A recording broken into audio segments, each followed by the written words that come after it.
In those days, the Philistines gathered to make war against Israel.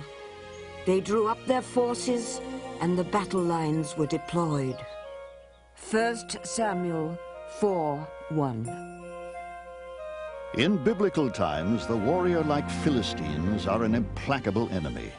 Their champion, Goliath, wreaks terror upon the people of Israel, and even mighty Samson falls victim to their brutality. They capture the sacred Ark of the Covenant, kill Israel's first prince, and sever the nation in two. In the course of more than 1,000 years living in the land of Israel, no people ever terrified the Israelites more than the people they called Philistines. Where did the Philistines come from? Some believe a deadly volcano that destroyed a Greek island may have forced them to settle in Israel. As messengers of death and destruction, were the Philistines merely fulfilling some mystical role as God's disciplinarians of Israel? What was the secret of their overwhelming military strength? And why did they vanish so suddenly from the pages of history? These are but a few of the mysteries of the Bible.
In story after story in the Bible, echoing the clash of battle across the books of Joshua, Judges, and Samuel, for more than 2 centuries, the Philistines are the embittered archenemy of the people of Israel.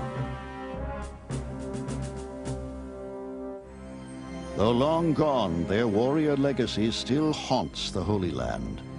Israel's original name, Palestine, means Land of the Philistines, a term first applied to the entire region by the Greek historian Herodotus when he visited here in the 5th century BCE.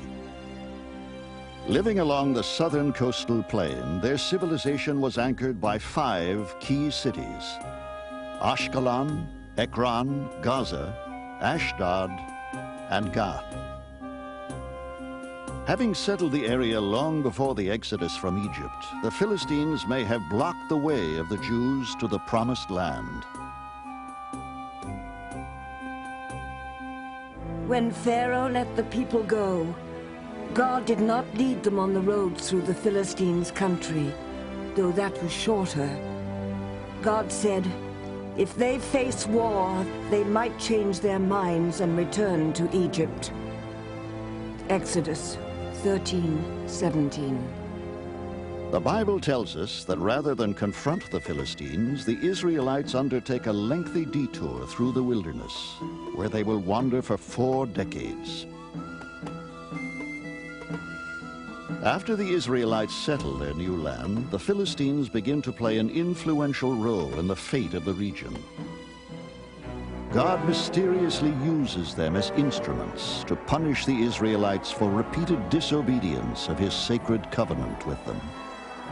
The Israelites continued doing what was evil in God's sight, and God subjected them to Philistine power. Judges 13:1.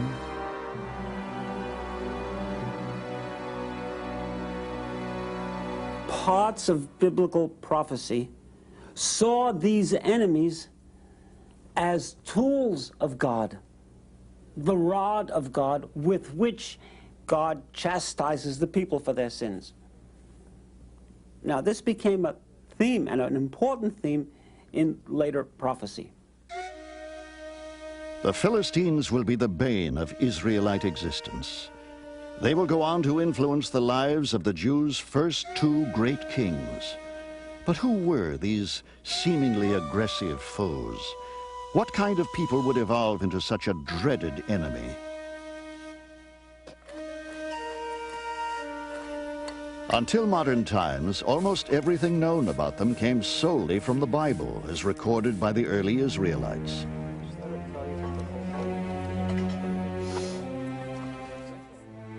These are the ruins of Ekron, a principal Philistine city about 20 miles south of Jerusalem.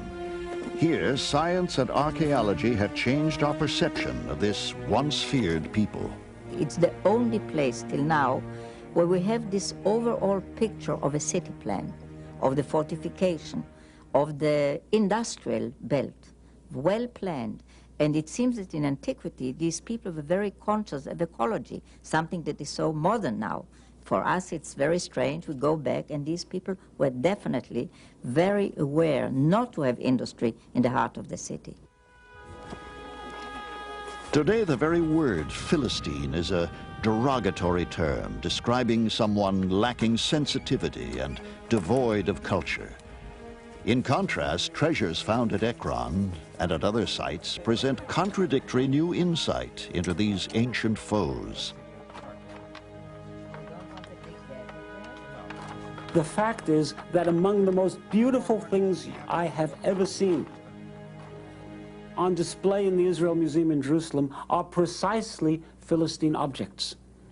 Pottery, sculpture, goddesses, gods, jewelry, craftwork, handiwork, which reached a level of aesthetic accomplishment which, in my judgment, is unequaled in the ancient land of Israel.